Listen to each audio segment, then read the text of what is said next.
Hello everyone, ये देखिए मैंने पोटली बैग बनाया है पर्ल वाला। और ये बहुत ही प्यारा लगता है और ये पूरे लुक को एनहेंस करता है। तो चलिए बनाना शुरू करते हैं। हेलो एवरीवन, कैसे हैं आप सब? आई होप आप सब अच्छे होंगे, स्वस्थ होंगे। ये मैंने जॉर्जेट का एम्ब्रॉयडर्ड फैब्रिक लिया है जिसकी लेंथ और विड्थ आपको स्क्रीन पे नज़र आ रही है। और फिर उसके बाद मैंने ये पर्ल वाले लेस को 1 इंच मार्क करके पहले मार्किंग कर ली है। उसके बाद वो 1 इंच छोड़कर मैंने ये पर्ल वाली लेस अटैच की है। ये जो मेरे पर्ल्स लगे हुए हैं ये सैटिन के रिबन पे लगे हैं। तो मैं 1 इंच पे जहाँ पे ख़त्म होता है वहाँ पे ये स्टार्ट करती हूँ लगाना। उसके बाद जैसे ही ये ख़त्म होगा, पहली रो ख़त्म होगी, वैसे ही फिर दूसरी रो भी स्टार्ट करेंगे। मतलब बीच में स्पेस नहीं देना है। ऐसे पूरा हम ऊपर से 3 इंचेस छोड़ के हम इसे अटैच कर लेंगे। क्योंकि ये कपड़ा थोड़ा सा, जब भी हम कुछ भी ऐसे सिलाई करते हैं तो कपड़ा थोड़ा सा श्रिंक करता है, इसलिए मैं एक्यूरेट आपको नीचे से नहीं बता सकती। इसलिए मैं कह रही हूँ ऊपर से 3 इंच छोड़ के जहाँ तक आपका ये पर्ल वाला लेस अटैच होता है आप वहाँ तक अटैच करिएगा। और फ्रेंड्स, ये दो पीसेस इसके रेडी करने हैं। ये जो भी चीज़ें मैं बना रही हूँ सबके 2 पीसेस रेडी करने हैं और फिर उसको हम एक साथ अटैच करेंगे। और ये ऐसे आराम से धीरे धीरे, क्योंकि पर्ल्स बहुत भारी होते हैं और ऊपर से मेरा जॉर्जेट का फैब्रिक है, आप प्लेन फैब्रिक पे, प्लेन वाइट फैब्रिक पे भी ये कर सकते हैं, बहुत ही अच्छा लगेगा। और देखते ही देखते देखिए ये मेरा वो पूरा पर्ल वाला लेस लग के कंप्लीट हो गया। ऊपर मैंने 3 इंच मार्किंग कर ली थी, वहाँ तक मैंने इसे लगा लिया है, बाकी को मैंने छोड़ दिया है। वो अभी आपको आगे पता चल जाएगा। अब ये दोनों को एक साथ रख के हम देख लेंगे कि ये हमारा सही है या नहीं। तो फ्रेंड्स, ये मेरा बिल्कुल एक्यूरेट आया है। अब हम इसका अस्तर रेडी करेंगे। ये मैंने एक पतला सा अस्तर था मेरे पास जिसको मैंने फ्यूज़न पेपर के साथ मोटा किया है। फ्यूज़न पेपर कैसे लगाते हैं और ये फ्यूज़न पेपर का क्या काम है, इस पर मैंने एक वीडियो बना रखी है, आप जाके एक बार ज़रूर मेरे उस वीडियो को ज़रूर देखिएगा। और उसके बाद इसकी भी मेज़रमेंट मैंने स्क्रीन पे दे दी है। और पहले से इसका मेज़रमेंट मैंने इसलिए नहीं दिया क्योंकि जब भी हम इसे स्टिच करते हैं, पर्ल्स लगाते हैं या कुछ भी लगाते हैं तो कपड़ा सिकुड़ जाता है, जैसा कि मैंने आपको बताया है। और फिर उसके बाद ये आगे से रख के पहले सिलाई करेंगे, लेकिन उसके लिए पहले जिसमें हमें डोरी डालनी है वो हम एक रेडी कर लेंगे बेल्ट जैसा। तो मैंने एक पीस लिया है जिसका मेज़रमेंट आ रहा होगा आपके पास। उसके बाद दोनों साइड मैंने सिल के उसे पलट लिया है ताकि उसमें जो भी एजेस वगैरह इसके अंदर चले जाएं। और फिर उसके बाद हम पलट के उस पर दोनों साइड पर्ल प्रेस स्टिच लगा देंगे जिससे वो अच्छे से सिक्योर हो जाए। सिक्योर होने के बाद फिर उसके बाद अच्छे से उसको करके और उसके बाद जो भी अनइवन हुआ है उसको बराबर कर लेंगे। ये बहुत ज़रूरी होता है अनइवन कपड़े को बराबर करना, नहीं तो हमारी स्टिचिंग में फिनिशिंग नहीं आती है। अब ये देखिए हम अस्तर को और पर्ल वाले जो पीस था उन दोनों को एक साथ रख के स्टिच कर लेंगे। ये फ्रेंड्स, दोनों को का सीधा साइड एक साथ रखना है और ये पलटने के बाद इसकी उल्टी साइड अंदर चली जाएगी और सीधी साइड ऊपर आ जाएगी। और ये जो एक्स्ट्रा आपको दिख रहा है जहाँ पे मैंने लेस नहीं लगाई है ये अंदर चला जाएगा, ये ऊपर नहीं दिखेगा। और जब भी ये सब करिए तो उस पर एक प्रेस स्टिच ज़रूर चलाइए, उससे आपकी सिलाई काफ़ी मजबूत हो जाती है। जैसा कि आपको पता है मैं सिलाई की स्टिचिंग पे बहुत ध्यान देती हूँ, क्योंकि हम इतनी मेहनत करते हैं तो ये ज़रूरी भी होता है। और उसके बाद फिर एक नीचे भी सिलाई कर लेंगे, क्योंकि ये पर्ल लगे हुए हैं इसमें कपड़े में तो ये बहुत हैवी हो जाता है। और मेरी हाथ की सिलाई मशीन है तो मुझे थोड़ी सी सिलाई करने में प्रॉब्लम हो रही है, फिर भी आपके लिए मैंने ये वीडियो बनाई है। और ये देखिए मेरा अस्तर पे लग गया। ऐसे ही हमें दोनों पार्ट रेडी कर लेने हैं। उसके बाद अब इसमें हम जो डोरी डालनी है उसे रेडी करेंगे।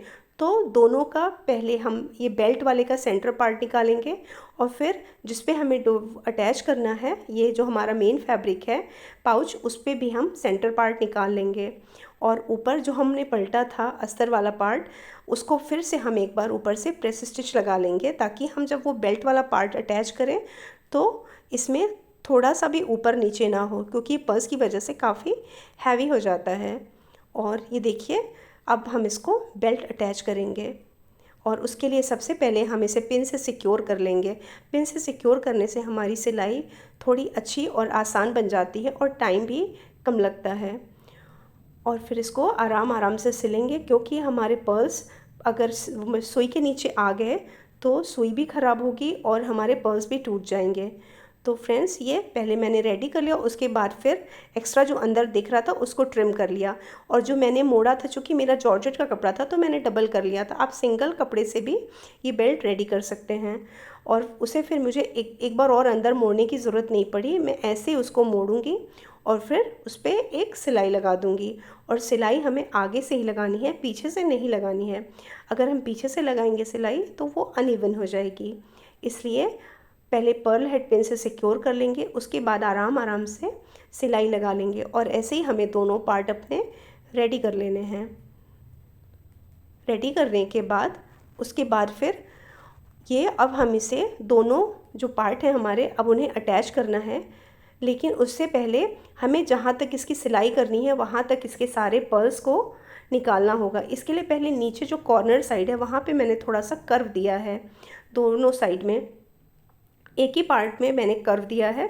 सारे पर्ल्स को हम ये कर्व देने के बाद ये जहाँ तक हमारी सिलाई आएगी वहाँ के सारे पर्ल्स को हमें रिमूव कर देना है, निकाल देना है। बहुत ही सावधानी से निकालेंगे, नहीं तो हमारे बाकी पर्ल्स धीरे धीरे टूटेंगे। इसलिए थोड़ा सा ये टाइम टेकिंग है, पर अगर आप इसको अच्छे से यूज़ करना चाहते हैं तो ये काम आपको बहुत सही तरीके से करना होगा।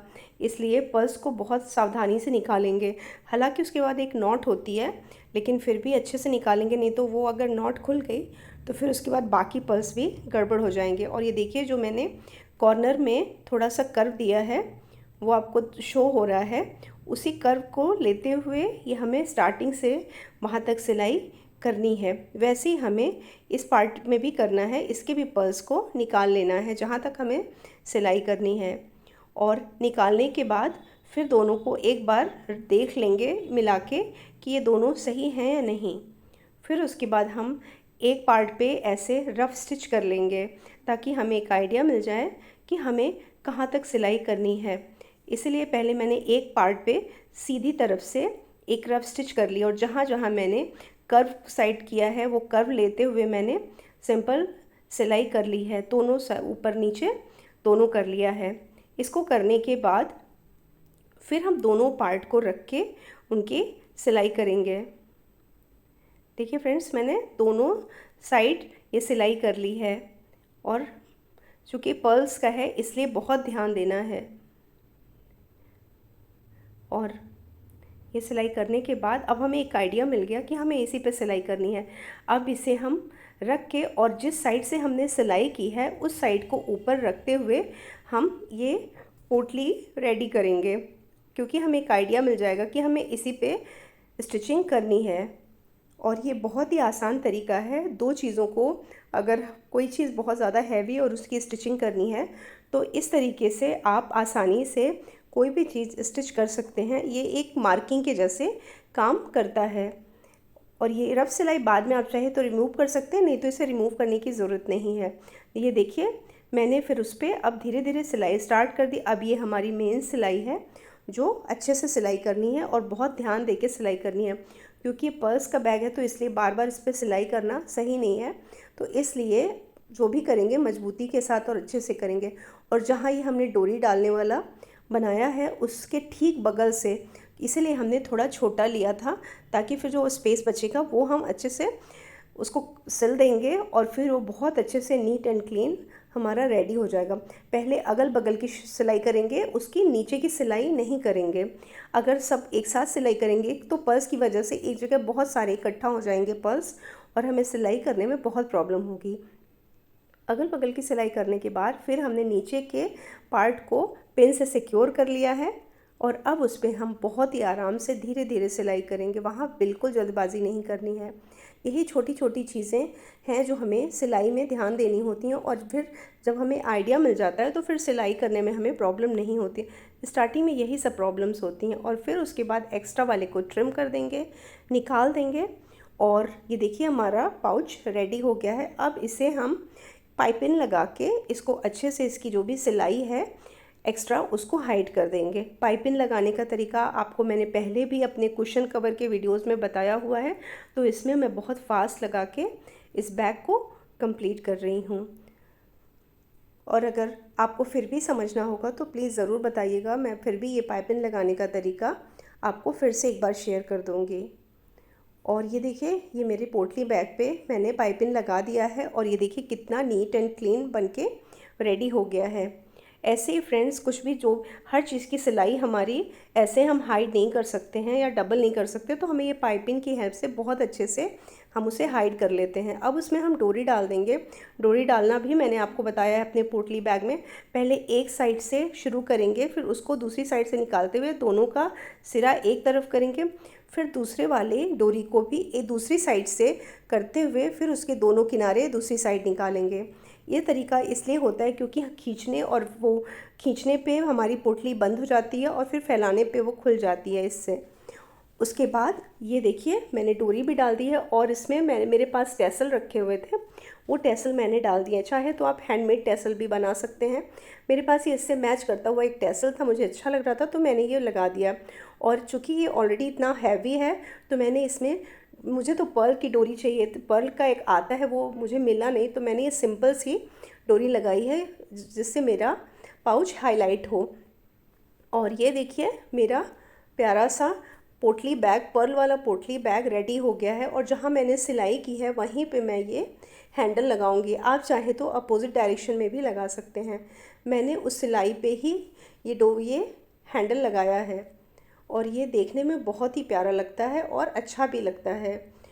थोड़ा सा परेशानी होती है इसकी सिलाई करने में, पर उनके लिए आसान है जो पैर की सिलाई मशीन से या मोटर की सिलाई मशीन से करते हैं तो वो हैंडल कर लेते हैं। हाथ से करने में थोड़ी प्रॉब्लम होती है। फ्रेंड्स, आई होप आपको मेरी ये वीडियो पसंद आई होगी। पसंद आई हो तो प्लीज़ लाइक कीजिए, शेयर कीजिए और प्लीज़ सब्सक्राइब करना ना भूलिए। Thank you for watching.